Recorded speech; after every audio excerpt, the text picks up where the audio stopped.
இந்த காலை ஆராதனையிலே உங்களை எல்லாம் சந்திக்கிறது அதிக சந்தோஷம். நாம் கர்த்தருடைய வார்த்தைக்கு நேராக கடந்து போவோம். யாத்திராமத்தின் புஸ்தகம் 33ஆம் அதிகாரம். எக்ஸடஸ் சாப்டர் 33 verse 14, 14ஆம் வசனம். அதற்கு அவர், என் சமூகம் உனக்கு முன்பாக செல்லும், நான் உனக்கு இளைப்பாறுதல் தருவேன் என்றார். ஹல்லேலூயா. எல்லாரும் சேர்ந்து சொல்லலாமா? அதற்கு அவர், என் சமூகம் உனக்கு முன்பதாய் செல்லும், நான் உனக்கு இளைப்பாறுதல் தருவேன் என்றார். ஹல்லேலூயா. முதல் ஞாயிற்றுக்கிழமை இந்த வசனத்தை நம்ம எடுத்தோம், இதிலிருந்து நாம் தியானித்தோம். அதற்கு அவர் என்கிறதான அந்த வார்த்தையை யோசித்தோம். எதற்கு அல்லது எப்பொழுது கர்த்தர் இந்த வார்த்தையை மோசையோடு கூட பேசுகிறார் என்பதை நம்ம பார்த்தோம். அதனுடைய சூழ்நிலை எதுவாக இருந்தது என்பதை பார்த்தோம்.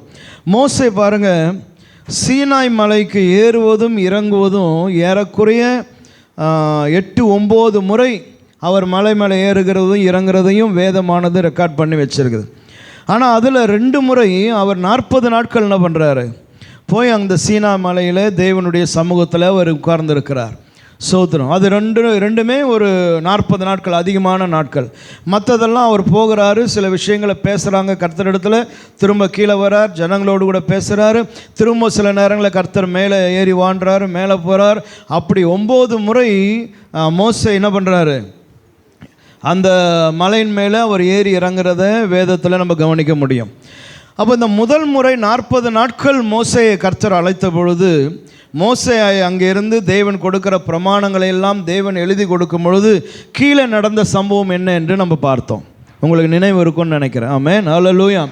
கீழே நடந்த சம்பவம் என்னன்னா, மோசே தாமதிக்கிறார் என்கிறதான ஒரு வார்த்தை தான் மிகப்பெரியதான கலவரமாக என்னாச்சு மாறி, அது ஜனத்தை தேவனை விட்டு விலகி போக வைத்து, தேவனுக்கு பதிலாய் பொன் கன்றுக்குட்டி ஒன்று உருவாகி அதற்கு முன்பதாய் நிர்வாணமாய் ஆடக்கூடிய அளவுக்கு கொண்டு போனது எதுன்னு சொன்னால், ஒரு சிங்கிள் வேர்டு. என்ன வேர்டுனா, தாமதிக்கிறார். அப்போ இந்த தாமதம் என்கிறதான வார்த்தையை யார் உருவாக்கினான், யார் கொண்டு வந்தான், யார் இந்த விஷயத்தை வெளியே கொண்டு வந்தான்னு தெரியல. ஆனால் மோசே போய் இன்னும் வரல, கால தாமதமாகிறது. அவனுக்கு என்ன சம்பவித்ததோ என்கிறதான ஒரு விஷயந்தான் மிகப்பெரியதான இஷ்யூ என்ன பண்ணுச்சு உண்டாக்கி, அவங்க எல்லாம் ஒரு ஆரோனுக்கிட்ட போய் ஆரோன் பொன் கன்றுக்குட்டியை உண்டாக்கி கொண்டு பல விஷயங்களுக்குள்ளே போச்சு. அப்போ மோசே இறங்கி வந்தபோது இதெல்லாம் கண்டபோது தன் கையில் இருந்ததான கற்பலகையை போட்டு உடைச்சி, பொன் கன்றுக்குட்டியெல்லாம் உடைச்சி அதை தண்ணீரில் கரைச்சி அதெல்லாம் குடிக்க வச்சு, அதுக்கப்புறமா யார் கர்த்தருடைய சார்பில் இருப்பீங்கன்னு கேட்டு லேவி கோத்திரம் மாத்திரம் நாங்கள் தேவனுடைய சார்பில் நிற்போம் என்று சொல்ல, லேவி கோத்திரம் போய் தன்னுடைய சகோதரமார்களெல்லாம் போய் வெட்டி 3000 பேர் அன்றைக்கு எல்லாம் கொன்று குவிக்கப்பட்டாங்க. இவ்வளோ பெரியதான காரியங்களெல்லாம் நடந்தது. அதற்கெல்லாம் காரணம் தேவனும் அல்ல, மோசையும் அல்ல, ஒன்றும் இல்லை. மனுஷிகத்தில் மனுஷனுக்குள்ளே உண்டானதான சில எண்ணங்களும் சில பேச்சுக்களும் இவைகள் தான் பெரிய குழப்படியை உண்டாக்கினது. இந்த சூழ்நிலையில் கர்த்தர் சொன்னார், நான் உங்களோடு கூட வரமாட்டேன், நீங்கள் வணங்கா கழுத்துள்ளதான ஜனம். நான் வருவேனானா நான் கோவப்பட்டு ஒருவேளை என்ன பண்ணிடுவேன், உங்கள் எல்லாரையும் நான் தண்டிக்க வேண்டியதாக ஆகிடும். எனவே நான் வரல, நான் சொன்ன இடத்துக்கு நீ அவர்களை அழைத்து கொண்டு போ, ஒரு தூதனை நான் உனக்கு அனுப்புகிறேன்னு சொல்லி கர்த்தர் மோசைகிட்ட சொன்னார். அப்போ தான் மோசை ஆண்டவர் சமயத்தில் போய் ஜெபிக்கிறான். இல்லை தூதனெல்லாம் இல்லை, நீர் என்ன பண்ணணும், வர வேண்டும் என்றாலும் கேட்டுக்கொண்ட போது தான் அதற்கு கர்த்தர் சொல்கிறார், என் சமூகம் உனக்கு முன்னே செல்லும், நான் உனக்கு இளைப்பாறுதலை தருவேன். ஆமென். ஹல்லேலூயா. அற்புதமான தேவன். கரங்களை உயர்த்தி நல்லா அல்லேலூயா சொல்லுங்க. உயிரோடு கூட இருங்க. ஆமென். ஸ்தோத்திரம். ஹல்லேலூயா. ஆமாம், கர்த்தர் அற்புதமானவர் பாருங்க. அவர் பாருங்க, சில நேரங்களில் நான் ஒரு செய்தி உங்களுக்கு சொல்லியிருக்கிறேன், தேவன் மனம் மாறுகிற தேவனா அப்படின்னா எஸ். சில நேரங்களிலே ஆமென் நம் மீது இரக்கம் வைத்து என்ன பண்ணுறார் கர்த்தர், தான் சொன்னதை என்ன பண்ணுறாரு மாற்றிக்கொள்ளுகிறார். இங்கே சொல்கிறார், நான் வரமாட்டேன் அப்படின்றார். தூதனை அனுப்புகிறேன், அவனை வச்சுட்டு நீ போயிடுனா. மோசை காம்ப்ரமைஸ் ஆகவே இல்லை. தூதனெல்லாம் எனக்கு வேணாம், நீங்கள் என் கூட என்ன பண்ணணும், வரணும், இல்லைனா என் பேரை கிறுக்கி போடுங்க. அந்த எஸ்ட்ரீமுக்கு மோசை போய் நிற்கிறார். அப்போ கர்த்தர் சொல்கிறார், ஓகே நான் வரேன். ஆமென். அந்த அற்புதமான தெய்வம் தான் இன்றைக்கி உங்களுக்காகவும் எனக்காகவும் இருக்கிறார். ஆமென். அவருடைய பிரசன்னம் உனக்கு முன் செல்லும். ஆமென். ஹல்லேலூயா. அப்போ நான் ஃபஸ்ட் சண்டே பேசும்போது சொன்னேன், இந்த ஞாயிற்றுக்கிழமை தேவனுடைய பிரசன்னம்னா என்ன அதை குறித்து நான் பேசுவேன்னு சொன்னேன். இன்றைக்கி நம்ம அதை தான் தியானிக்க போகிறோம். ஆமென். God's presence. அப்போது தேவனுடைய சமூகம், என் சமூகம் உனக்கு முன்பதாக போகும். அப்போ சமூகம் என்கிறதான அந்த வார்த்தை இல்லையா, ஆங்கிலத்தில் ப்ரெசன்ஸ். ஆமென். ஈப்ரூனுடைய அதனுடைய அர்த்தம் என்னன்னா ஃபேஸ், முகம் இல்லையா. அப்போ சமூகம் அல்லது ப்ரெசன்ஸ்னா ஒரு மனுஷன் இருப்பது. ஆமென். ஹல்லேலூயா. இன்றைக்கி இந்த ஆலயத்தில் பிரதர் ஜோயல் இருக்கிறார்னா ஜோயலுடைய சமூகம் அல்லது ஜோயலுடைய ப்ரெசன்ஸ் இட்ஸ் இயர், இங்கே இருக்கிறார். ஆமென். ஹல்லேலூயா. கல்யாண நோட்டீஸ் அடிக்கிறோம், என்ன அடிக்கிறோம், அவங்களுடைய ப்ரெசன்ஸ் என்ன பண்ணிட்டோம், அந்த இடத்துல இருக்கட்டும் அப்படின்னு சொல்லி கேட்டு அடிக்கிறோம். நீங்கள் அப்படின்னா நீங்கள் எல்லாரும் இந்த இடத்துக்கு என்ன பண்ணணும், வர வேண்டும். ஆமென். ஹல்லேலூயா. அப்போ சமூகம் தேவனுடைய பிரசன்னம் அப்படின்னு சொன்னால் தேவன். ஆமென். ஹல்லேலூயா. என் சமூகம் உனக்கு முன்னாடி போவேன்னா நான் உனக்கு முன்னாடி, லிட்ரலாக நான் உனக்கு முன்னாடி நான் போவேன். ஆமென். ஹல்லேலூயா. அப்போ இன்றைக்கி இந்த ஆலயத்துக்குள்ளே நம்மளுடைய பிரசன்ஸ் என்ன பண்ணுது, இங்கே இருக்குது, நம்முடைய சமூகம் இங்கே இருக்குது. ஆமென். நீங்கள் ஒவ்வொருவரும் மனுஷகத்தில் இங்கே உட்கார்ந்து கொண்டு இருக்கிறீங்க. ஹல்லேலூயா. சோத்திரம். அல்லேலூயா எல்லாம் போடுங்கப்பா. ஆமென். சோத்திரம். ஹல்லேலூயா. அப்போ தேவன் சொல்கிறாரு பிரசன்னம் அப்படின்னா அவர் தான் தேவன். ஆமென். தேவனுடைய குணநலங்கள் தேவன். ஆமென். அவர் எப்படிப்பட்டவர், இது எல்லாம் அடங்கினது தான் அந்த தேவனுடைய பிரசன்னம். ஆமென். ஹல்லேலூயா. நான் ஏற்கனவே இதை உங்ககிட்ட பேசியிருக்கிறேன் முன்கூட்டியே, தேவனுடைய பிரசன்னம்னா என்னன்னு சொல்லி. ஆமென். அவருடைய சகல குண அதிசயங்களும் அடங்கினதான ஒன்று தான் தேவனுடைய பிரசன்னம் அல்லது தேவன். ஆமென். ஹல்லேலூயா. அப்போ இந்த பிரசன்னம், தேவனுடைய பிரசன்னம் என்னென்னலாம் பண்ணும், என்னென்னலாம் செய்யும், அது எப்படிப்பட்டது என்பதை சில காரியங்களை உங்களுக்கு முன்பதாக நான் சொல்லி முடிக்க விரும்புகிறேன். இது ஒரு பெரிய சப்ஜெக்ட். கர்த்தருடைய பிரசன்னம்னா நிறைய மாதங்கள் கூட பேசிக்கிட்டே போகலாம். ஆனால் இன்றைக்கி சில குறிப்புகளை உங்களுக்கு முன்பதாக வைக்க வேண்டும் என்று விரும்புகிறேன். ஆமென். God's presence carry a wide range of meaning. ஆமாம், நிறைய பலவிதமான அர்த்தங்கள், பலவிதமான விஷயங்கள் தேவனுடைய பிரசன்னம் என்பதில் பல அர்த்தங்கள் உள்ளடங்கி இருக்குது. முதலாவது காரியம் சொல்ல விரும்புகிறது, ஒன்று, தேவனுடைய சமூகம் சொன்னால் அது மனுஷனுக்கு மிக மிக பயத்தை உண்டாக்குறதான காரியம். ஆமென். ஹல்லேலூயா. காட்ஸ் பிரசன்ஸ் அப்படின்னா தேவன் அல்லது தேவ சமூகம் அப்படின்னு சொன்னால் அது பயத்துக்குரியதான ஒரு காரியம், மனுஷன் நடுங்கிறதான ஒரு காரியம், மனுஷன் பயப்படுகிறதான ஒரு விஷயம். ஆமென். ஹல்லேலூயா. இன்றைக்கி உயர்ந்த ஸ்தானத்தில் இருக்கிறவன், உயர்ந்த அதிகாரத்தில் இருக்கிறவன் ஒரு இடத்துக்கு வந்து நிற்பானால், ஆமென், ஹல்லேலூயா, அவனுக்கு கீழே இருக்கிறவன் நடுங்குகிறான். உயர் அதிகாரி வருவாரானால் நடுங்குகிறான். ஆமென். ஹல்லேலூயா. ஹல்லேலூயா. நம்ம ஃபேஸ்புக்கிலலாம் பார்த்துருப்போம், நியூஸ் பார்த்துருப்போம். திடீர்னு சொல்லி மினிஸ்டர் என்ன பண்ணிடுவார், டக்குன்னு ஒரு ஆய்வு நடத்த ஒரு ஹாஸ்பிட்டலுக்கோ எங்கன்னா உள்ளே நுழைஞ்சிடுறார். உடனே அதை போடுறாங்க. திடீர்னு சொல்லி இவர் என்ன பண்ணிட்டாரு, இந்த அரசு மருத்துவமனைக்கு வந்துட்டார், எல்லாரும் பதட்டம் அப்படின்னு ஒரு ஹெட்டிங் கொடுத்துட்றான். ஆமென். சோதனை. உடனடியாக அவர் வந்து எல்லாம் ஆய்வு பண்ணால் எல்லாருக்குள்ள ஒரு பதட்டம். ட்ரெஸ்ஸு போடாத டாக்டர் டப்பான்னு வாங்கி டக்குன்னு ட்ரெஸ்ஸை போடுறான், இங்கே ஓடுறான் அங்கே ஓடுறான். வராத லீவில் இருக்கிறவனுக்கு அதிர்ச்சி. ஆமென். ஹல்லேலூயா. அவர் நோட் எடுத்து பார்க்குறாரு, இந்த டாக்டர் எங்கே, இல்லை ஃபோனை போடு அப்படின்னா அவர் எங்கன்னா உட்காந்து யார் பேசுகிறாருன்னு தெரியாமல் அவர் பாட்டுன்னு பேசுவார். சோதரம். ஆமென். ஹல்லேலூயா.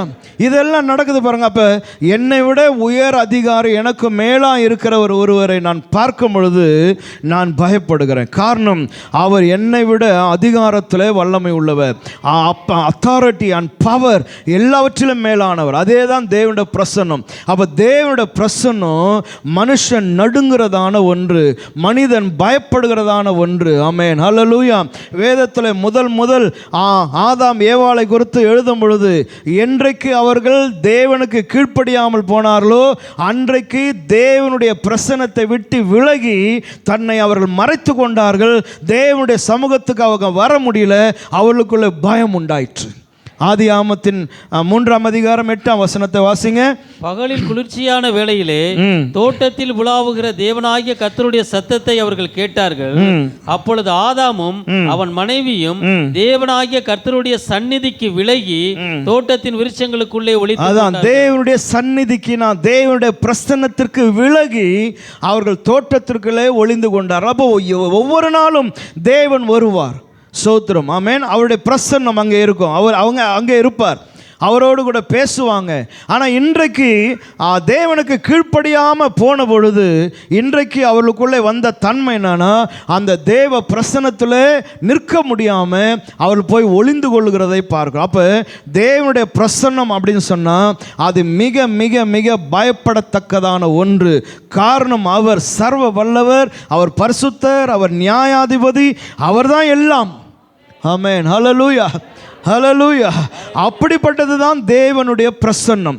இன்னும் நீங்கள் சில வசனங்களை வாசிப்பீர்களானால், ஏசாயா தீர்க்கதரிசி புஸ்தகம் 6ஆம் அதிகாரம் 5ஆம் வசனத்தில் ஏசாயா தேவ ஆலயத்துக்குள்ளே வந்த பொழுது ஒரு பெரிய தரிசனத்தை அவன் பார்க்குறான். பாருங்க, தேவனுடைய மகிமையான தரிசனத்தை அவன் பார்க்குறான், அந்த பிரசன்னத்தை அவன் பார்க்குறான்.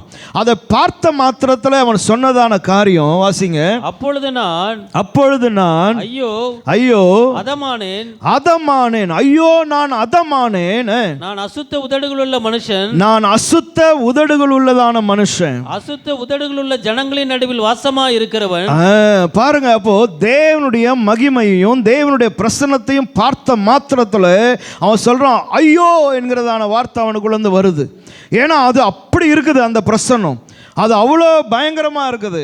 அதுக்கு முன்னாடி இவன் நிற்கும் போது நான் செத்தேன் அப்படின்ற, அதான் அதமானேன் அப்படின்னா நான் செத்தேன். அப்போ அன்றைக்கு ஜனங்களுக்குள்ளே ஒரு ஒரு ஒரு பேச்சு வழக்கு இருந்தது. என்னன்னா, தேவனை கண்டவன் செத்து போவான். ஆமென், ஹல்லேலூயா. ஏன்னா அது அவ்வளோ பவர்ஃபுல்லாக இருக்கும். மனுஷன் தேவனை பார்க்க முடியாது, தேவனை காண்கிறவன் செத்து போவான் என்கிறதான வழக்க சொல் அந்த நாட்களில் யூதர்களுக்குள்ள மனுஷர்களுக்குள்ள இருந்தது. இவன் அந்த பிரசன்னத்தை பார்த்த மாத்திரத்தில் ஏசாயா சொல்றார், நான் அதமானேன், நான் அசுத்த உதடு உள்ளவன், அசுத்த ஜனங்கள் மத்தியில் நான் வாசம் பண்ணுகிறேன். அதுதாங்க தேவனுடைய பிரசன்னம். ஒரு மனுஷன் தேவ பிரசன்னத்துக்குள்ளே வருவானானா அது அவனுக்குள்ளே பயத்தை உண்டாக்கும், தன்னுடைய நிலைமை என்ன என்பதை உணர வைக்கும். ஆமென், ஹல்லேலூயா. அவன் யார் என்பதை உணர வைப்பது தேவனுடைய சமூகம், தேவனுடைய பிரசன்னம். அவன் சொல்கிறான் ஐயோ என்று கத்தின உடனே கர்த்தர் வேற காரியங்கள் அங்கே செய்ய ஆரம்பித்தார். ஆமென், அக்கினியை கொண்டு வந்து அவனுடைய உதட்டை கர்த்தர் தொட்டார். ஆமென், ஹல்லேலூயா. அப்போ தேவனுடைய பிரசன்னம் அப்படின்னு சொன்னால் அது ஏதோ விளையாட்டுத்தனமான ஒன்று அல்ல, ஏதோ தோல் மேலே கையை போட்டுன்னு ஆண்டவரோடு கூட சேர்ந்து நடந்து போவது அல்ல. தேவனுடைய பிரசன்னம் மகா பயங்கரமானது, மனுஷன் நடுங்கக்கூடியது. ஜட்ஜஸ், நியாயாதிபதியின் புஸ்தகம் 13ஆம் அதிகாரம் 22ஆம் வசனத்தில் மனோவா சொல்லுகிறார். மனோவா வயல்வெளியில் இருந்தபொழுது அவர் தேவனை காண்கிறார். படிங்க. தன் மனைவியை பார்த்து நாம் தேவனை கண்டோம், சாகவே சாவோம் என்றார். மனோவா சொல்றாரு, மனைவியை பார்த்து நம்ம தேவனை கண்டுட்டோமே, தேவனை பார்த்துட்டோமே, அதனால நம்ம என்ன பண்ணுவோம், அவ்வளோதான், சாவே சாவோம். ஏன்னா இந்த வழக்க சொல் இருந்தது. ஆனால் மனோவும் அவருடைய மனைவியும் செத்து போகலை, அவங்கள சாவடிக்க தேவன் தரிசனம் கொடுக்கல, ஆனால் அவளுக்குள்ளே இருந்ததான பயம் அது. ஆமென், ஹல்லேலூயா. எனவே இந்த காலையிலேயே நம்ம விளங்கி கொள்ள வேண்டும், தேவனுடைய சமூகம், தேவ பிரசன்னம் அப்படின்னு சொன்னால், தேவன் என்று சொன்னால் அது நடுக்கத்துக்குரியது, பயபக்திக்குரியது. ஆமென், ஹல்லேலூயா. தன்னை யார் என்று தேவ பிரசன்னம் ஒருவனுக்கு வெளிப்படுத்தும். ஆமென், ஹல்லேலூயா. ரெண்டாவது காரியம் நான் சொல்ல விரும்புகிறதான காரியம், தேவனுடைய பிரசன்னம் அல்லது தேவ சமூகம் பாருங்க, நமக்கு என்னத்தை அது தருது சொன்னால் கம்ஃபர்ட். தேவனுடைய பிரசன்னம் நமக்கு ஆறுதலை தரக்கூடியது. ஆமென், ஹல்லேலூயா. அது பயத்துக்குரியது, அது மகா பயங்கரமானது, பயங்கரமான கர்த்தர். ஆமென், ஹல்லேலூயா. பட் சேம் டைம் தேவனுடைய சமூகம் பாருங்க, கலக்கத்தோடும் துக்கத்தோடும் பிரச்சனைகளோடும் போராட்டங்களோடு கூட இருக்கிற ஒருவனுக்கு தேவனுடைய சமூகமானது ஒரு கம்ஃபர்ட்டையும் ஒரு ஆறுதலையும் அமைதலையும் நிம்மதியும் தரக்கூடியது தேவனுடைய பிரசன்னம். ஆமென், ஹல்லேலூயா. இன்னும் நம்ம எடுத்திருக்கிற வேத பகுதியிலே பாருங்க, மோசேனுடைய இருதயம் அங்கலாய்க்குது. ஏன்னா ஒரு லீடராக அந்த சிச்சுவேஷனில் நின்னா தான் நமக்கு தெரியும் எப்படின்னு. 40 நாட்கள் தேவனோடு கூட இருந்து கற்பலகையில் கர்த்தருடைய வார்த்தைகள் எல்லாம் அவர் எழுதி கொடுத்து அதை நான் கீழே கொண்டு வந்து ஜனங்களிடத்தில் நான் சொல்ல போகிறேன்னு நினைக்கும் போது ஜனம் வேறொரு தேவனை தேர்வு செய்து கொண்டு வேறு ஒரு காரியத்தில் அவங்க தன்னை ஈடுபடுத்தி கொண்டு வேறு ஒரு ஆர்ப்பாட்டத்தில் அவங்க இருக்கும் பொழுது அதை கண்ட மோசேக்கு எப்படி இருந்திருக்கும் பாருங்கள். அதுக்கப்புறமா மோசே செஞ்ச காரியங்கள் எல்லாம் பயங்கரமானது. அங்கே மரணங்கள், 3000 பேர் மரித்து போனாங்க. ஒரே அவர்களுக்குள்ளவே இவ்வளோ பிரச்சனை. சோத்திரம், ஆமென், ஹல்லேலூயா. இவ்வளோ பண்ண ஒரு ஆரோனை என்ன திட்டியிருப்பார்னு தெரில. சோத்திரம், ஆமென். இங்கே எழுதப்படலை. ஹல்லேலூயா. ஆரோனுடைய நிலைமை எப்படி இருந்திருக்கும்னு தெரியல. சோத்திரம். இப்படிப்பட்டதான சூழ்நிலையில் இருதயம் அங்கலாய்க்கையில் கர்த்தர் வேற சொல்கிறாரு, I won't come with you all. உங்கள் கூடலாம் நான் வரமாட்டேன், நான் வர விரும்பலை, நீங்கள் கிளம்பி போ, நான் வாக்கு கொடுத்துருக்குறேன், நான் கொண்டு போய் இந்த ஜனத்தை அங்கே சேர்க்குறேன், ஒரு தூதனை உனக்கு முன்னாடி அனுப்புகிறான், அவன் வருவான், நீ கூட்டின்னு போ அப்படின்ட்டார். இப்படிப்பட்டதான அங்கலாய்ப்பில், இப்படிப்பட்டதான பிரச்சனை மத்தியில் மோசே போய் தேவனிடத்தில் பேசிக்கொண்டே இருக்கிறான். ப்ளீஸ் லார்ட், ப்ளீஸ், நீங்கள் வரணும், தயவுசெய்து நீங்கள் வாங்க, எங்களை மட்டும் அனுப்பிச்சிடாதீங்க, நீங்கள் வரலைன்னா நாங்கள் இந்த இடத்த விட்டு போக வேணாம், இல்லைன்னா என் பேரை வேணால் கிறுக்கி போடுங்க. இவ்வளோ காரியம் நடக்கும்போது கர்த்தர் சொன்ன ஒரே ஒரு வார்த்தை பாருங்கள், மோசேனுடைய இருதயத்தை அமைதல் படுத்தினது. அவர் சொன்னார், எஸ், ஓகே, நான் வரேன், என் சமூகம் உனக்கு முன்னாடி போகும், I will give the rest, I will give the peace, நான் உனக்கு இளைப்பாறுதலை தரேன். ஆமென், ஹல்லேலூயா, ஆமென். அதனால் இந்த காலையில் பயபக்திக்குரியதான கர்த்தர் அவர். அதே நேரத்தில் உன் வாழ்க்கையில் என்னைக்கெல்லாம் பிரச்சனைகள், போராட்டங்கள் வருதோ, என்னைக்கெல்லாம் கண்ணீர்கள் வருதோ, எப்போதெல்லாம் நிர்பந்தமான சூழ்நிலை நிற்கிறோமோ, அப்போதெல்லாம் ஓடி போய் உட்காருவதற்கு ஒரு இடம் இருக்குமானா அது அந்த பயங்கரமான அந்த தேவ பிரசன்னம். அந்த தேவ பிரசன்னத்துக்குள்ளே போகும்பொழுது தான் அவருடைய கரம் தொட்டால் போதும்.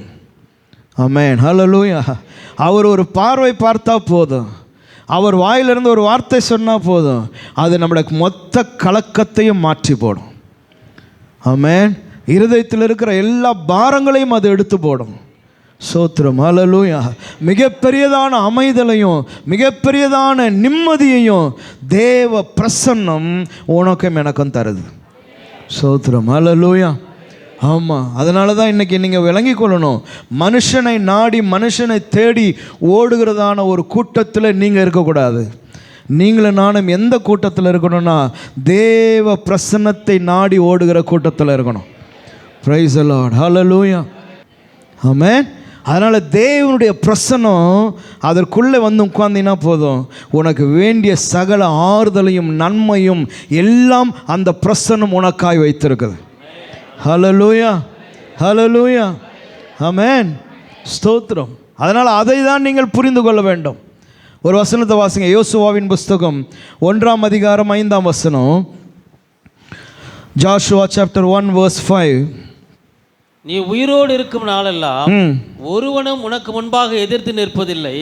நான் மோசேயோடு கூட இருந்தது போல உன்னோடும் இருப்பேன், உன்னோடு கூட இருப்பேன். நான் உன்னை விட்டு விலகுவதும் இல்லை, எஸ், உன்னை கைவிடுவதும் இல்லை. பிரைஸ் தி லார்ட், ஹல்லேலூயா. கவனிக்கணும், யோசுவாவை பாருங்க, தன்னுடைய வாலிப பருவத்திலிருந்தே மோசேயோடு கூட இருந்து பழகினதான யோசுவா, மோசேயோடு கூடவே இருந்தான் பாருங்க. 40 நாள் அவர் மேலே போயிட்டா கூட யோசுவா ஜனங்களோடு கூட வந்து இங்கே ஜனங்களோடு கூட இல்லை, அவன் மலையினுடைய இன்னொரு பகுதியில் அவன் வெயிட் பண்ணிகிட்டே தான் இருக்கிறான் அவன் மோசேக்காக. இந்த ஜனக்கூட்டத்தோடு கூட அவன் சேரலை. மோசே கீழே இறங்கி வரும்போது யோசுவா தான் சொல்கிறாரு, என்னோ பெரிய ஆர்ப்பரிப்பின் சத்தம் கேட்குது, என்னதுன்னு தெரியலையே அப்படின்னு சொல்லி பாதி வழியிலேயே மோசேயை சந்தித்து மோசேயும் யோசுவா தான் கீழே இறங்கி வருவாங்க. தேவ ஆலயத்தை விட்டு பிரியாது இருந்ததான வாலிபன் என்று யோசுவாவை குறித்து சொல்லப்படுது. அப்படிப்பட்டதான யோசுவா, ஆமென், ஹல்லேலூயா. இன்னைக்கு கர்த்தர் அவனை தலைமை பதவிக்கு கொண்டு வந்துட்டார். மோசே இருந்தபோதே யோசுவாவை லீடர்ஷிப்புக்கு கொண்டு வந்துட்டார் கர்த்தர். இப்போ மோசே மரிச்சிட்டான். இப்போ கொஞ்சம் யோசிக்கணும், ஆஸ் எ லீடர் கொஞ்சம் யோசிக்கணும். ஐயோ, மோசே என்கிறதான ஒரு கிரேட் லீடர் இருந்தார், அவரோடு கூட நான் இருந்தேன், அவரை நான் பார்த்துருக்கிறேன். இன்றைக்கி இவ்வளோ பெரியதான திரள் கூட்டத்தை நான் தான் கானானுக்குள்ளவே நான் தான் கொண்டு போகணும், இன்னும் கானானுக்கு போகல. அப்போ இந்த பொறுப்பு என் கையில் ஒப்படைக்கப்பட்டிருக்குது என்கிறதான அந்த கலக்கத்தில் அந்த பாரத்தோடு கூட அவர் இருக்கையில் தேவன் இறங்கி வந்து சொல்கிறாரு, மோசே கூட என் சமூகம் அல்லது நான் எப்படி இருந்தனோ அதே போல் நான் உன் கூட இருப்பேன். ஆமென். நீ மரிக்கிற வரைக்கும், பிரைஸ் தி லார்ட், ஹல்லேலூயா, நான் உன் கூட இருப்பேன். அந்த ஒரு வார்த்தை தான் ரொம்ப முக்கியமானது. அவனை தைரியப்படுத்துது, அவனை ஆறுதல் படுத்துது, அவனை சமாதானப்படுத்துது, யோர்தானை கடந்து போவதற்கு அவனை உற்சாகப்படுத்துறது என்னன்னா, நான் உன் கூட இருப்பேன். ஹல்லேலூயா. அப்போ மோசே மரிச்சிட்டான், அதோட தேவனுடைய பிரசன்னமும் மரிச்சிச்சானா? இல்லை. ஆமென், ஹல்லேலூயா. எலியா எடுத்துக்கொள்ளப்பட்டார், எலியாவோடு கூட தேவனுடைய பிரசன்னம் செத்து போச்சா? இல்லை, அது எலிசாவுக்குள்ள வருது. ஆமென், சோத்திரம், ஹல்லேலூயா. யார் மரித்து போகலாம், ஆனால் தேவனுடைய பிரசன்னம் அடுத்து அடுத்து அடுத்து அடுத்து போய்கொண்டே இருக்குது. ஆமென், சோத்திரம். அதனால தான் கர்த்தர் சொன்னார், என்னுடைய சபையை நான் கட்டுவேன். This is my search, this not belongs to anybody. இது என்னுடைய சபை, என் சபையை நான் கட்டுவேன். ஆமென், ஹல்லேலூயா. ஹவ் கிரேட் லீடர்ஸ் எல்லாம் மரிச்சு போயிட்டான். ஆமென். ஆனால் தேவனுடைய பிரசன்னம் இன்னைக்கு உனக்காக இருக்குது. ஹல்லேலூயா, ஹல்லேலூயா. ஆமென்.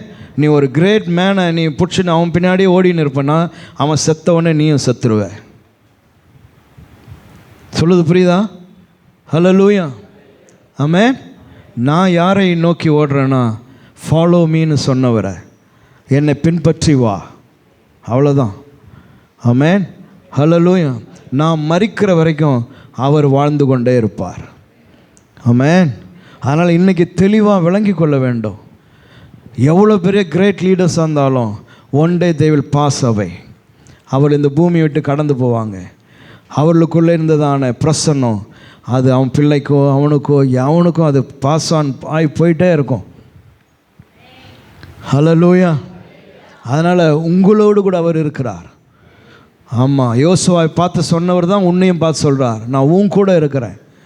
அதனால் எவ்வளோ பெரிய ரெஸ்பான்சிபிலிட்டியை உன் ஷோல்டரில் நீங்கள் வைத்தாலும் சரி, உங்கள் அலுவலகமாக இருக்கட்டும், என்ன காரியமாக இருக்கட்டும், எவ்வளோ பெரியதான பாரம் உனக்கு இருந்தாலும் நீ தேவனுடைய பிரசன்னத்துக்குள்ளே வருவாயானால் அவர் பேசுகிற ஒரு வார்த்தை, ஆமென், ஹல்லேலூயா, உன் பாரமும் சுமையெல்லாம் அது குறைத்து போடும். ஆமென், ஹல்லேலூயா. நான் எப்படி யோர்தானை தாண்ட போகிறேன், எப்படி இந்த ஜனத்தை நான் கிராஸ் பண்ண வைப்பேன்னா, கர்த்தர் சொல்கிறார், I will be with you. நான் உன் கூட இருப்பேன். என் பிரசன்னம் உன்னோடு கூட இருக்கும், என் சமூகம் உன்னோடு கூட இருக்கணும். இதை எப்படி கிராஸ் பண்ணணுன்றத நான் உனக்கு சொல்லுவேன். சோத்திரம், ஹல்லேலூயா. நீ உட்கார்ந்து பெரிய பிளான் எல்லாம் போடணுன்னு அவசியம் இல்லை. நீ இதுக்காக மண்டையை உடச்சிக்காத. நான் உன் கூட இருப்பேன், பயப்படாத, தைரியமாயிரு. அதனால தான் உடனே எழுந்து போய் சொல்கிறான் ஜனங்கக்கிட்ட, அடுத்த 3rd டே நம்ம யோர்தானை கடக்க போகிறோம், கெட் ரெடி. ஆமென், ஹல்லேலூயா. யோசுவா எப்படி அவ்வளோ தைரியமாக பேசுகிறேன்னு அவன் சொன்னான், மோசேயினுடைய தேவன் என்னோடு கூட இருக்கிறார். ஆமென், ஹல்லேலூயா. மோசேயோடு கூட நான் இருந்து தேவனுடைய பிரசன்னத்தை மோசேயின் இடத்துல நான் பார்த்துருக்கிறேன். அந்த தேவ பிரசன்னம் என் கூட இருக்கும்னு சொல்லியிருக்குது. அந்த தேவ பிரசன்னம் இந்த யோர்தானை கடக்கும். ஆமென், ஹல்லேலூயா. ஆனால் இந்த காலையில் நீ எவ்வளோ பெரிய பாரத்தோடு கூட வந்து இந்த ஆலயத்தில் அமர்ந்து கொண்டிருந்தாலும் சரி, உன் பாரத்தை வேறு எவனாலும் சுமக்க முடியாது. அதை சுமக்கிறவரும் அதை லகுவாக்கி போடுகிறவரும் தேவன் ஒருவர் தான். அந்த பிரசன்னம் உன்னோடு கூட இருக்குமானால், அந்த பிரசன்னத்துக்குள்ளே நீ வருவாயானால், ஆமென், ஹல்லேலூயா, அந்த பிரசன்னம் எல்லாவற்றையும் லகுவாக்கி தரும். சோதனை. அப்போ கர்த்தருடைய சமூகம் பயபக்திக்குரியது, பயத்துக்குரியது, நடுக்கத்துக்குரியது.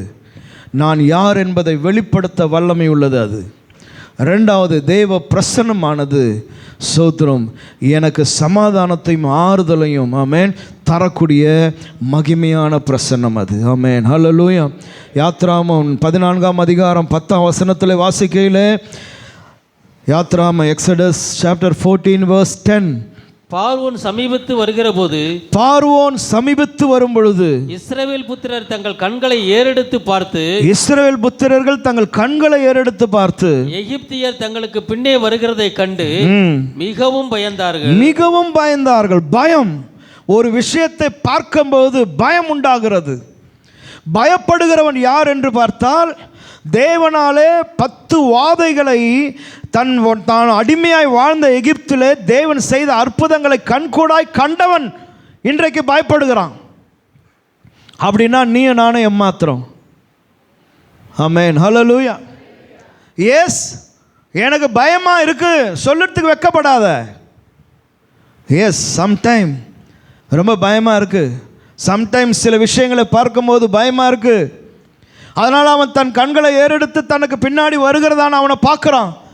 அவனுக்கு தான் தெரியும் வருகிறவன் எவ்வளோ கொடுமையானவன் என்று அவனுக்கு தான் தெரியும். என்னை எப்படி கொடுமைப்படுத்தினான் என்று இவனுக்கு தான் தெரியும். என்னை எப்படி இவன் அடித்தான்றது இவனுக்கு தான் தெரியும். நான் எப்படி என் ஆகாரத்தை புசித்தேன் என்பது இவனுக்கு தான் தெரியும். அதனால தான் அவனை பார்த்தபோது இவன் பயப்படுகிறான். அப்போ நான் பார்த்து பயப்படுகிறதான விஷயம் உனக்கு பயம் இல்லாமல் இருக்கலாம். நீ பார்த்து பயப்படுகிறது எனக்கு பயம் இல்லாமல் இருக்கலாம். அதனால் நான் பயப்படாமல் இருக்கிறதுனால நான் உங்ககிட்ட வந்து என்ன பிரதர் நீங்கள் இதுக்கெல்லாம் பயப்படுறீங்க அப்படின்னா நீ கேட்கணும், did you know who is Egyptian? உனக்கு தெரியுமா எகிப்தியன்னா யாருன்னு? எகிப்தியன்கிட்ட சவுக்கடி வாங்கியிருக்கிறியா? வாங்கலைன்னா பேசாத. ஆமென். இன்றைக்கி மனுஷனாகிய நம்ம இப்படி தான் ஒருத்தர் ஆறுதல் படுத்தின்னு இருக்கிறோம். அவனுக்கு வைத்த வலியும் தலைவலியிலும் துடிச்சான்னா, இதெல்லாம் என்னப்பா பெருசா, இதுக்கு போய் என்ன இப்படி துடிக்கிற? டேய், உனக்கு வைத்த வலி இருக்குதா இப்போ? இல்லை, நல்லா தின்ட்டு வந்துக்கிறல, மான போயினே இருப்போ. நம்ம இப்படி தான் பேசினுக்கிறோம். அடுத்தவனுடைய கஷ்டம் என்னான்னு நமக்கு புரியவே புரியாது. ஆனால் அங்கே போய் உட்காந்துட்டு பயங்கரமாக அவனுக்கு ஆலோசனைலாம் உட்காந்து சொல்லின்னு இருப்போம். ஆனால் அவன் ஏன் பயப்படுறான்? 10 அற்புதத்தை கண்டான தேவனுடைய கரத்திலிருந்து. அப்பவும் பயம் போல பயப்படுறானா? வருகிறவன் அத்தனை கொடுமையானவன், கல் நெஞ்சம் படைத்தவன். அவன் தேவனையும் பார்த்தான், மோசையும் பார்த்தான், தேவனுடைய அற்புதத்தையும் பார்த்தான், தேசத்தில் உண்டான தலைப்பிள்ளை அழிவையும் கண்டான், தான் குடும்பத்திலையும் பிள்ளையை சாவ கொடுத்தான். ஆனாலும் என்னை பின்தொடர்ந்து வரானா? அவன் எப்படிப்பட்டவன்? தான் குடும்பத்தில் தலைப்பிள்ளை செத்து போச்ச உட்கார்ந்தானா அமைதியில் வீட்டில்? இல்லையே. அவன் மீண்டுமா ரதத்தை எடுத்துட்டு என்னை பிடிப்பேன், நான் உன்னை பங்கிடுவேன் அப்படின்னு வரான்னு சொன்னா எவ்வளோ கடின இருதயம் உள்ளவன். அவன் கையில் நான் இப்போ திருப்பி மாட்டினேன்னா முன்பு இருந்த கொடுமையை விட அதிகமாக இருக்கும். அதுதான் அவன் இருதயம் பயப்படுது. அந்த நேரத்தில் நான் போய் உட்காந்துன்னு உனக்கு நான் பேச வந்திருக்கிறேன் அப்படின்ட்டு சும்மா நான் இதுக்கெல்லாம் நீ பயப்படக்கூடாது, அதுக்கெல்லாம் நீ பயப்படக்கூடாது, இப்படி ஆக்கும் அப்படி ஆக்கும் ஆகும்னா உனக்கு தெரியுமாப்பா? ஆமென். கடன் பிரச்சனைன்னா என்னன்னு உனக்கு தெரியுமாப்பா? சோதரம். பசின்னா உனக்கு என்னன்னு தெரியுமாப்பா? பட்னின்னா என்னன்னு தெரியுமாப்பா? அடுத்த வேளை அரிசி வீட்டில் இல்லைன்னா அது என்னான்னு உனக்கு புரியுமாப்பா? அது புரிஞ்சவனால தானே புரிஞ்சுக்க முடியும். என் வீட்டில் மூட்டை மட்டி அரிசி வச்சுன்னு இன்னொரு வீட்டில் அரிசியே இல்லையா, ஒரு ஆழாக்கு தான் ஏன் இருக்குதுன்னா என்னம்மா இதுக்கெல்லாம் போய் அழுதுனுக்கிற அப்படின்னா நீ ஆழமாட்ட உன் வீட்டில் மூட்டை வச்சுனுக்கிற. என் வீட்டில் ஒரு ஆழாக்கு தானே அரிசி இருக்குது. அதை பார்க்கும் போது எனக்கு பயம் வருது. ஆமென், ஹல்லேலூயா. அப்போது புரிந்து கொள்ளணும். whenever you go ஒரு காரியத்தை பேச போகிறேன்னு சொன்னால் நீ உன்னை அந்த இடத்துல வச்சு பார்க்கணும். நீ அங்கே இருந்தீன்னா உனக்கு எப்படி இருக்கும்னுறத யோசிக்க தெரியாதவன் ஆலோசனை கொடுக்கக்கூடாது. ஆமென், ஹல்லேலூயா. பசினா என்னன்னே தெரியாதவன் பசி எடுக்கிறவனுக்கு ஆலோசனை கொடுக்க முடியாது. அப்போ கண்களை ஏறெடுத்து பார்க்குறான். இது நம்ம அங்கே போய் நின்று என்ன பயத்தக்கார பசங்க எவ்வளோ அற்புதம் செய்கிறார் ஆண்டவர், என்னென்னலாம் பண்ணுறாரு, உன்னை இவ்வளோ அற்புதமாக விடுதலையாக்கி கொண்டு வந்துக்கிறாரு, இவர் உனக்கு உதவி செய்ய மாட்டாரா? ஏன் பயப்படாதே. Come on, let us sing one song. ஜெயம் கொடுக்கும் தேவனுக்கு கோடி கோடி வரான் பாடு ஜெயம் கொடுக்கும். அவன் கண் அங்கே தான் பார்த்துன்னு இருக்கான். வந்தான்னா அடி வச்சு வாங்கினான்னா சும்மா ஜெயம் கொடுக்குறதெல்லாம் காடு கட்டெல்லாம் மாறி போயிடும். ஆமென். ஏன்னா அவன் ஆவேசத்தோடு கூட வருவான். என்னென்ன வார்த்தையை சொல்லுவான்ல, பின் தொடுகிறேன், கொள்ளையாடி பங்கிடுவேன், இன்னைக்கு உன்னை நான் பிடிப்பேன், அப்படியெல்லாம் சொல்லின்னு தான் வரான். படிங்க பிரதர். அப்பொழுது இஸ்ரவேல் புத்திரர் கர்த்தரை நோக்கி கூப்பிட்டார்கள். எஸ், கர்த்தரை நோக்கி கூப்பிடுறாங்க. இயேசுவே, தகப்பனே, யெகோவா, தெய்வமே. அன்றியும் அவர்கள் மோசேயை நோக்கி, எகிப்திலே பிரேத குழிகள் இல்லை என்றா, வனாந்தரத்திலே சாகும்படிக்கு எங்களை கொண்டு வந்து. பத்தியா, வார்த்தையெல்லாம் மாறி போச்சு, அவிசுவாசம் வந்துடுச்சு. காரணம் என்னன்னா, நிச்சயமா வருகிறவன் என்னை பிடிப்பான் என்கிற அந்த இடத்துக்கு வந்துட்டாங்க பாருங்க. 15-16 வசனங்களை வாசிங்க. அப்பொழுது கர்த்தர் மோசேயை நோக்கி, நீ என்னிடத்தில் முறையிடுகிறது என்ன? புறப்பட்டு போங்கள் என்று இஸ்ரவேல் புத்திரருக்கு சொல்லு. நீ உன் கோலை ஓங்கி உன் கையை சமுத்திரத்தின் மேல் நீட்டி சமுத்திரத்தை பிளந்து விடு. அப்பொழுது இஸ்ரவேல் புத்திரர் சமுத்திரத்தின் நடுவாக நடந்து போவார்கள். இதுதான் தேவ பிரசன்னம். ஹல்லேலூயா. தேவன் அங்கே இருக்கிறார் மோசையோடு கூட. உடனடியாக அவர் பேசுகிறாரு, நீ ஏன் இப்படி என்கிட்ட வந்து பேசிட்டு இருக்கிற? உன் கோலை ஓங்கி சமுத்திரத்தின் நேரம் நீட்டு, நீ புறப்பட்டு போ அப்படின்னு அந்த வார்த்தை உண்டான உடனே அவனுக்கு அவ்வளோ சந்தோஷம், அவ்வளோ மகிழ்ச்சி. ஆமென், ஹல்லேலூயா. எனவே உங்களுடைய கலக்கத்தின் மத்தியில், பிரச்சனை மத்தியில், போராட்டங்கள் மத்தியில் நீ ஏதோ ஒன்றை நோக்கி பார்த்து நீ பயந்து கலங்கி இருக்கிற சூழ்நிலையில் தேவன் உன்னோடு கூட இருக்கிறார். ஆமென். அவர்கள் தேவனை நோக்கி கூப்பிட்டாங்களாம். கொஞ்சம் கண் பார்வை எடுத்து தேவனுடைய சமூகத்தில் வந்து தேவனுடைய பிரசன்னத்துக்கு வந்து அவர் சொல்கிறாரு, நீ முன்னோக்கி போ, நீ பின்னாடி பார்க்காத, அவனை பார்க்காத, நீ போ. ஆமென், ஹல்லேலூயா. வெட்டாந்தரையில் நீ நடந்து போவ. சோத்திரம். ஆமென், ஹல்லேலூயா. அதுதான் தேவனுடைய பிரசன்னம். ஆமென். அது உனக்கு ஆறுதலை தருகிறதான பிரசன்னம். ஆமென், ஹல்லேலூயா. மூன்றாவது சோத்திரம், தேவனுடைய சமூகம் எப்படிப்பட்டதுன்னு சொன்னால், நம்ம மதிப்புக்குரியவனாகவும் தாழ்மைக்குரியவனாகவும் மாற்றக்கூடிய அற்புதமான தேவ பிரசன்னம். ஆமென், ஹல்லேலூயா. அதாவது மதிக்கத்தக்கதான பிஹேவியர்ஸ், நமக்கு ஒரு நல்ல பிஹேவியர்ஸை தேவ பிரசன்னம் கற்றுத்தரும். ஆமென். அதோடு கூட தாழ்மையை கற்றுக் கொடுக்கும் தேவ சமூகம், தேவ பிரசனம். அப்போ ஒருத்தன் தேவ பிரசன்னத்தில் இருக்கிறான் அல்லது தேவனோடு கூட அவன் இருக்கிறான்னு சொன்னால் அவனுடைய நடத்தை, அவனுடைய பிஹேவியர் நல்லதாக இருக்கும். சோத்திரம். ஆமென், ஹல்லேலூயா. கேட்குறீங்களா எல்லாரும்? ஆமென், ஹல்லேலூயா. நீங்கள் கொஞ்சம் யோசித்து பாருங்கள், உங்களை யோசிங்க. இப்போ உங்களில் பலர் எப்படிப்பட்டவர்களாக இருந்தீங்கன்னு தெரியாது. நீங்கள் முரட்டாட்டம் உள்ளவளாக இருந்திருக்கலாம், பயங்கர மோசமானவனாக இருந்திருக்கலாம், கெட்ட வார்த்தைகளை பேசுகிறவனாக இருந்திருக்கலாம், அடிக்கிறவனாக இருந்திருக்கலாம், இல்லையா, ஸ்மோக் பண்ணுறவனாக இருந்திருக்கலாம், குடிக்கிறவனாக இருந்திருக்கலாம், போதை வஸ்துகளுக்கு அடிமைப்பட்டவனாக இருந்திருக்கலாம், திருடனாக இருந்திருக்கலாம், எப்படி வேணாலும் இருந்திருக்கலாம். Then how you changed? நீங்கள் சீர்திருத்த பள்ளிக்கு போனீங்களா? 6 மாதம் 1 வருஷம் கவர்மெண்ட் நடத்துகிற சீர்திருத்த பள்ளிக்கு போனீங்களா? இல்லை சர்ச்சில் எதனா சீர்திருத்த கிளாஸஸ் எடுத்தாங்களா? இல்லை கவுன்சிலிங் எங்கன்னா உங்களுக்கு கொடுத்து ரெகுலராக கவுன்சிலிங் போய் உங்கள் குணம், உங்கள் சுவாபெல்லாம் மாறிடுச்சா? How is changed? இப்போ இருக்கிற நபராக நீங்கள் எப்படி மாறினீங்க? அதுதான் தேவ பிரசன்னம். ஆமென், ஹல்லேலூயா.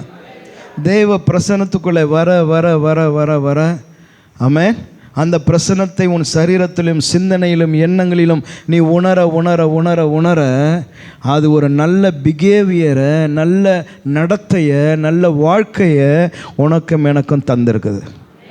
சோத்திரம். ஆமென், ஹல்லேலூயா. ஆமென். இன்னைக்கு மகா பெரியதான முரட்டாட்டம் உள்ள ஆட்கள் எல்லாம், கொலை பாதகர்கள் எல்லாம் சிறைச்சாலைக்குள்ளே வைத்து மாறிடுறாங்க. அவங்களோட குணமெல்லாம் மாறி போதே. எப்படி நடந்தது? யார் வந்து மாற்றினா?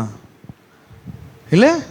அப்போ இதை செய்கிறதான அற்புதமான மேஜிக் எங்கே இருக்குதுன்னா தேவனுடைய சமூகம், தேவனுடைய பிரசன்னம் அல்லது தேவன். ஆமென், ஹல்லேலூயா. அவர் அந்த இருதயத்துக்குள்ளே வருகையில், அவர் அந்த சிந்தனையை ஆளுகை செய்கையில் அந்த மனுஷன் நல்லவனாய், நல் நடத்தை உள்ளவனாய், ஆமென், ஹல்லேலூயா, அவனை இந்த பிரசன்னமானது இந்த பூமியில் மரியாதைக்குரிய ஒருவனாய் மாற்றுகிறது. பிரசங்கியின் புஸ்தகம் 5ஆம் அதிகாரம் 2ஆம் வசனம் அங்கே சொல்லும் பொழுது, அங்கே பிரசங்கியின் புஸ்தகம் 5ஆம் அதிகாரம் 2ஆம் வசனம் அதில் சொல்லும் போது, தேவ சமூகத்தில் துணிகரமாய் உன் நாவினால் பேசாமலும்.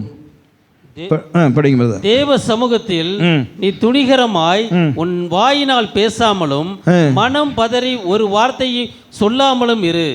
பாருங்க, அப்ப தேவ பிரசன்னம் பாருங்க, அதுல நீ என்ன பண்ணாத, துணிகரமாய் உன் வாயினால பேசாமலும் மனம் பதறியும் ஒரு வார்த்தையும் பேசாமலும் என்ன பண்ணு, இரு என்று சொல்லி பழைய ஏற்பாட்டு காலத்தில் இந்த புஸ்தகத்தை எழுதுகிறதான மனுஷன் எழுதுகிறான். ஆமென், ஹல்லேலூயா. அப்போ இதெல்லாம் ஒருவேளை நமக்கு தெரியாமல் இருந்திருக்கலாம். கவனிக்கணும், நீங்கள் ரட்சிக்கப்பட்டு தேவ சபைக்கு வந்த போதெல்லாம் பிரசங்கியில் இப்படி சொல்லுதுன்னெல்லாம் நமக்கு தெரியாது. பிரசங்கி எங்கே இருக்குதுன்னு கூட நம்மளுக்கு தெரியாது. ஹல்லேலூயா, ஆமென்.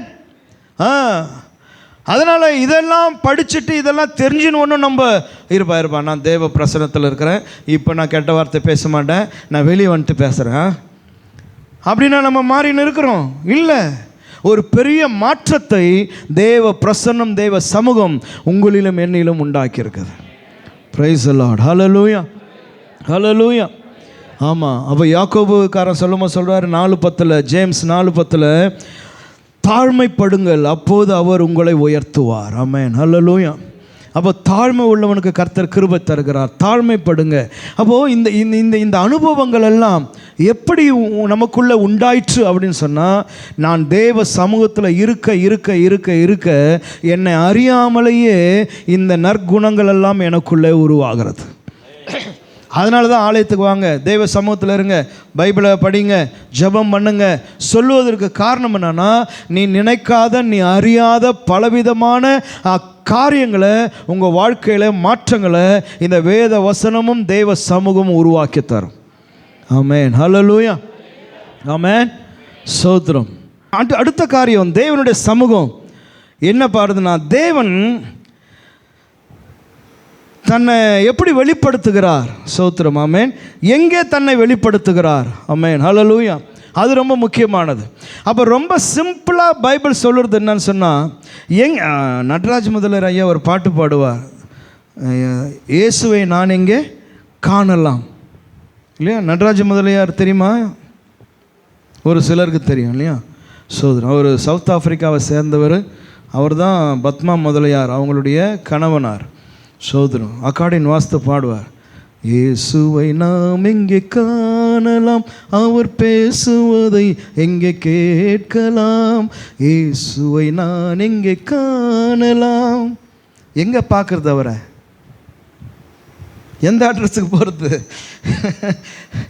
எங்கே அவருடைய சமூகம், எங்கே அவருடைய பிரசனத்தை நான் உணருது அப்படின்னு சொன்னால், ரொம்ப சிம்பிளாக கர்த்தர் நமக்கு கற்றுக் கொடுத்துருக்குன்னு சொன்னால், ஆராதிக்கையில் when you are worshiping, அந்த ஆராதனையிலே, ஆராதனை ஸ்தலத்தில் நான் உன் கூட இருப்பேன் என்று ஆண்டவர் சொல்லியிருக்கிறார். ஆமென், ஹல்லேலூயா, ஹல்லேலூயா. அப்போ ஏன் நம்ம ஆராதிக்கிறோம், ஏன் நம்ம கூடி வருகிறோம், ஏன் கர்த்தரை நம்ம உயர்த்துறோம், ஏன் கர்த்தரை துதிக்கிறோம் சொன்னால், கர்த்தர் சொல்லியிருக்கிறாரு, எங்கெல்லாம் என் நாமத்தினாலே நீ கூடி ஆராதிக்கிறியோ அங்கெல்லாம் நான் வந்துடுவேன் உன் கூட. ஆமென், ஹல்லேலூயா. 500 பேர் 1000 பேர் கூடினா தான் வருவீங்கன்னு சொல்ல, எங்கே 2-3 பேர் என் நாமத்தினால கூடுகிறீர்களோ அவள் மத்தியிலே நான் வந்துடுவேன். ஆமென். அப்படின்னு சொன்னால், உன் வீட்டில் நீங்கள் 2 பேர் 3 பேர் 4 பேர் உட்காந்து அப்படி கர்த்தரை பாடி ஆராதிக்க ஆரம்பிச்சிங்கன்னா, அங்கே கர்த்தருடைய சமூகம் அங்கே இருக்குது. ஆமென், ஹல்லேலூயா, ஹல்லேலூயா. நீங்கள் நண்பர்களாக கூடி எங்கன்னா கர்த்தரை ஆராதிக்கிறீங்க, அங்கே கர்த்தர் வந்து இறங்குறார். ஆமென், ஹல்லேலூயா. உங்கள் பணிஸ்தலத்தில் லஞ்ச் பீரியடில், லஞ்ச் டைமில் 4 பேர் அப்படி நின்று ஒரு ரூமுக்குள்ளே அப்படி கர்த்தரை ஸ்தோத்திரம் பண்ணுறீங்க, அங்கே கர்த்தர் வருகிறார். ஆமென், ஹல்லேலூயா. இப்படி நாம் கூடி வருகையில் கர்த்தர் வருகிறார். அவர் சொல்கிறார், எங்கெல்லாம் நீ என் நாமத்தினால கூடுகிறீரோ அங்கெல்லாம் என்னுடைய பிரசனம் வரும். எங்கெல்லாம் என் பிரசனம் வருதோ அதெல்லாம் உனக்குள்ளே ஒரு பயபக்தியை உண்டாக்கும், பரிசுத்தத்தை உண்டாக்கும். எங்கெல்லாம் என் பிரசனம் வருதோ அங்கே நான் உனக்கு ஆறுதலையும் சமாதானத்தை நான் தருவேன். ஆமென், ஹல்லேலூயா. எங்கெல்லாம் என் பிரச்சனை வருதோ அங்கெல்லாம் உன் பிரச்சனைகளை மாற்றி அதுக்கு வேண்டியதான வழியை நான் உண்டாக்குவேன். ஆமென். மத்தேயு 18:20 அதுதான். அவருடைய நாமத்தினால நம்ம எங்கே கூடுறோமோ 2-3 பேர் அங்கே நான் இருப்பேன் என்று சொன்னதான கர்த்தர். ஆமென், ஹல்லேலூயா. சோதரன், அடுத்தது காட்ஸ் பிரசன்ஸ் பாருங்க. பிளேஸ் வேர் ப்ரேயர் ஹியர்ட், ஜெபம் கேட்கப்படுகிறதான ஒரு இடம் எதுனா தேவனுடைய சமூகம். ஆமென், ஹல்லேலூயா. என் ஜெபம் எங்கேயா கேட்கப்படும்னா, தேவன் மட்டும்தான் கேட்பார். தேவன் தான் கேட்பார் உன் ஜெபத்தை, அவர் தான் கேட்பார். ஆமென், ஹல்லேலூயா. அவருடைய பிரசன்னம் தான் உன் ஜெபம் கேட்கப்படுகிறதான இடம். வேற எங்கேயுமே உன் ஜெபத்தை எவனும் கேட்க மாட்டான். உன் ஜெபத்தை கேட்கிற ஒருவர் இருக்கிறார்னா அவர் தான். அவர் தான் உன்னோடு கூட இருக்கிறார். அதான் அவருடைய பிரசன்னம். அப்படின்னா அந்த பிரசன்னம் தான் உன் ஜெபத்தை கேட்கிறதான ஒரு இடம். அப்போ எங்கெல்லாம் நீ கூடுகிறீரோ, எங்கெல்லாம் நீ வருகிறீ, எங்கெல்லாம் அவர் ஆராதிக்கிறியோ அங்கெல்லாம் அவர் வருகிறார். அவர் வருகையில் நீ என்னெல்லாம் சொல்றியோ அதை அவர் கேட்கிறார். போடு போடு போடு, அல்லேலூயா, ஆமென். அப்படின்னா தேவ பிரசன்னம் ஹவ் இம்பார்ட்டன்ட் பார்க்கணும். ஆமென். அப்போ நானும் தேவனும் உட்காந்துட்டோம்னா நான் சொல்லுறது அவர் கேட்குறாரு, அதுக்கப்புறமா அவர் சொல்லுறதை நான் கேட்கணும். ஆமென், ஹல்லேலூயா. அப்போ என் ஜெபம் கேட்கப்படுகிற இடம் எங்கன்னா சோத்ரம் number 26 first main road, Prakash Nagar, Bethel gospel mission. அது அல்ல.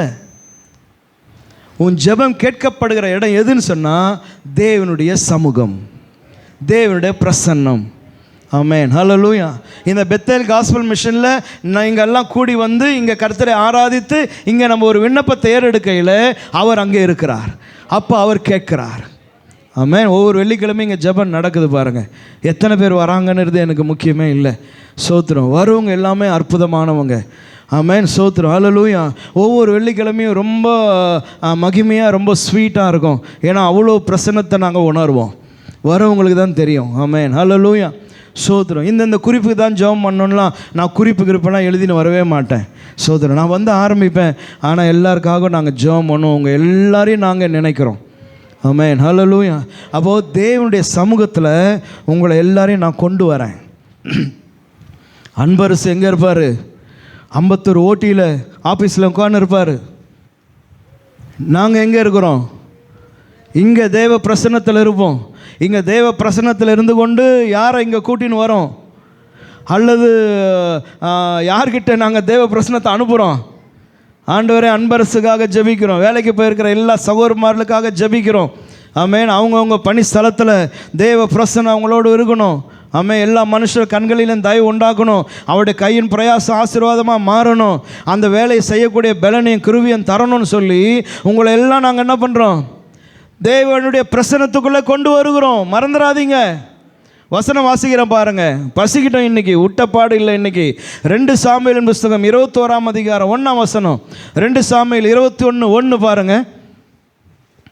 கர்த்தருடைய சமூகத்தில் தாவீது சொல்றான் பாருங்க. 2 சாமுவேல் 21:1. தாவீது நாட்களில் 3 வருஷம் ஓயாத பஞ்சம் உண்டாயிருந்தது. அப்பொழுது தாவீது கர்த்தருடைய சமூகத்தில் விசாரித்தார். அதான் பஞ்சம் உண்டாயிற்றான். பஞ்சம் ஏன் வந்துச்சு, எதுக்காக வந்துச்சுன்னு சொல்லி கர்த்தருடைய சமூகத்தில் போய் விசாரிக்கிறான். அதான் ப்ரேயர், அதான் விண்ணப்பம். ஏன் அப்படின்னு கேட்குறான். எங்கன்னா காட்ஸ் பிரசன்ஸுக்கு போயிட்டான். ஹல்லேலூயா.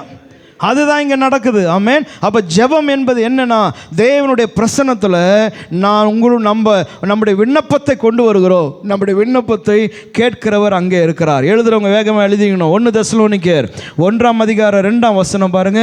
1 தெசலோனிக்கேர் 1:2 பவுல் அப்போஸ்தலன் சொல்கிறான், நம்முடைய பிதாவாகிய தேவனுக்கு முன்பதாய் உங்களை நினைவு கூறுகிறேன். என்னவா? பிதாவாகிய தேவனுக்கு முன்பதாய் உங்களை நான் நினைவு கூறுறேன். சபையை பார்த்து சொல்கிறான், சபையே, தெசலோனிக்க சபையே, பிதாவுக்கு முன்பதாய். அதாவது பவுலாகினா எப்பெல்லாம் தேவ சமூகத்துக்கு போகிறனோ அப்போதெல்லாம் தெசலோனிக்க சபையாகிய உங்களை அந்த பிரசன்னத்தில் நான் நினைவு கூறுகிறேன். ஆமென். புரியுதா அவர் பேசுறது? ஹல்லேலூயா. நான் தெசலோனிக்கையில் இல்லை, ஆனால் தேவ பிரசன்னத்தில் நான் உங்களை நினைவு கூறுகிறேன். அதுதான் ப்ரேயர், அதுதான் ஜெபம், அதுதான் வெள்ளிக்கிழமை இங்கே நடக்குது. உங்கள் எல்லாரையும் நினைவு கூறுறேன் நான். ஆமென், ஹல்லேலூயா. எல்லா அம்மாமார் பேரையும் சொல்கிறேன். ஆமென், ஹல்லேலூயா. எல்லா பேரையும் சொல்லி ஜெபம் பண்ணுறோம். ஆமென், சோத்திரம். வியாதியாக இருக்கிறவங்களுக்கு இப்போ ஜெபம் பண்ணுறோம். வேலைக்கு போய்க்கிறவன் ஜெபம் பண்ணுறோம். வீட்டில் இருக்கிறவன், குழந்தை குட்டி, ஸ்கூலுக்கு போய்க்கிறவன், காலேஜ் படிக்கிறவன், எல்லாருக்காகவும் ஜெபம் பண்ணுறோம். எல்லாரையும் நினைவு கூறுகிறோம் தேவ பிரசன்னத்தில். காரணம், தேவ பிரசன்னம் என் விண்ணப்பத்தை கேட்குது. ஆமென், ஹல்லேலூயா.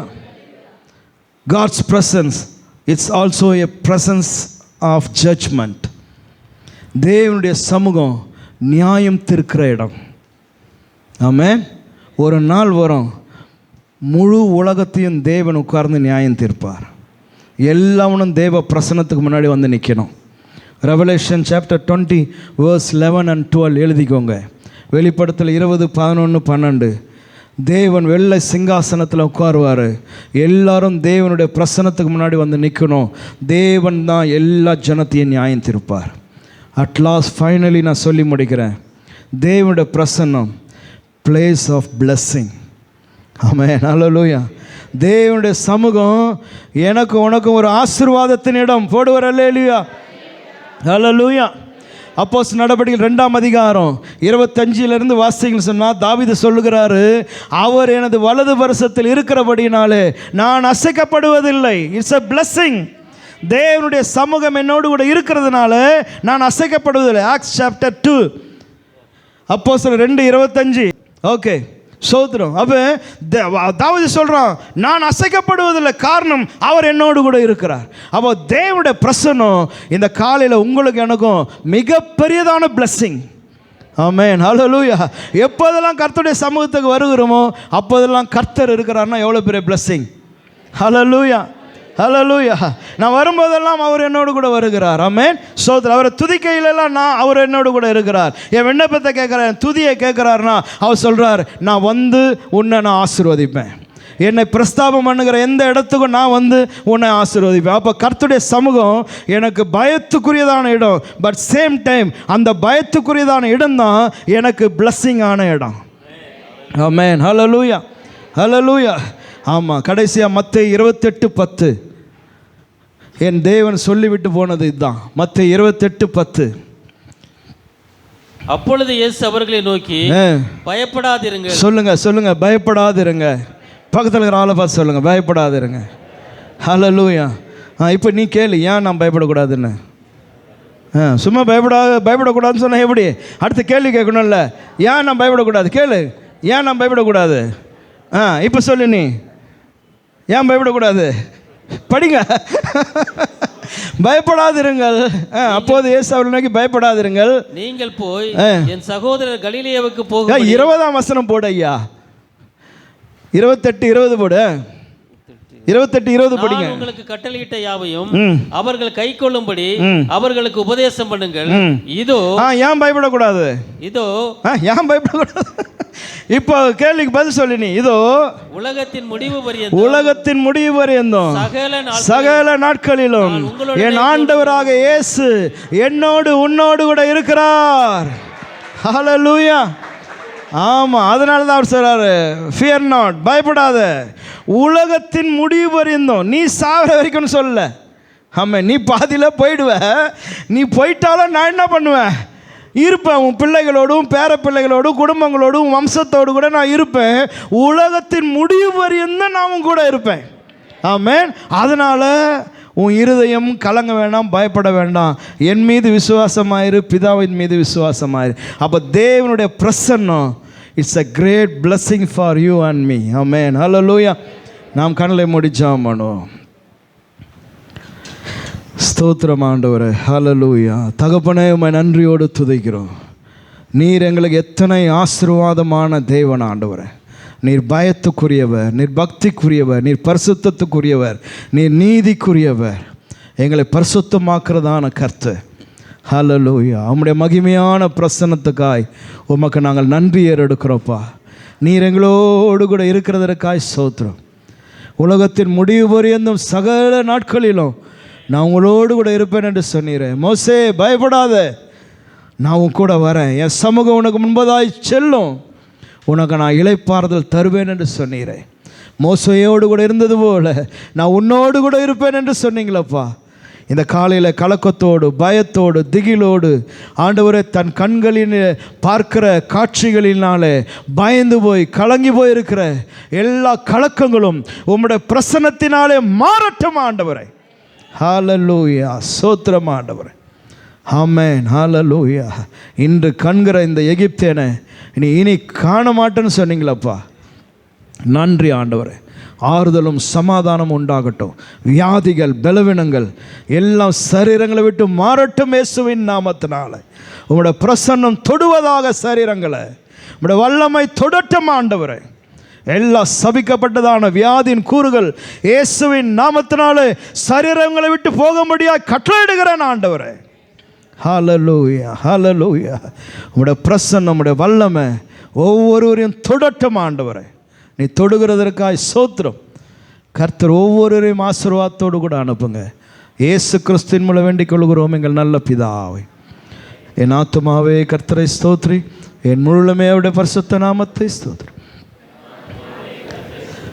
அவர் செய்த சகல உபகாரங்களையும் மறவாதே. ஆமென். கர்த்தராக இயேசு கிறிஸ்துவின் கிருபையும் பிதாவுடைய அன்பும் பரிசுத்த ஆவியானுடைய ஐக்கியமும் இப்போதும் எப்போதும் கர்த்தருடைய வருகை நாள் வரை நம் அனைவரோடு கூட இருப்பதாக. ஆமென். ஹல்லேலூயா. எல்லாருக்கும் ஸ்தோத்திரம். கர்த்தர் உங்களை ஆசீர்வதிக்கட்டும்.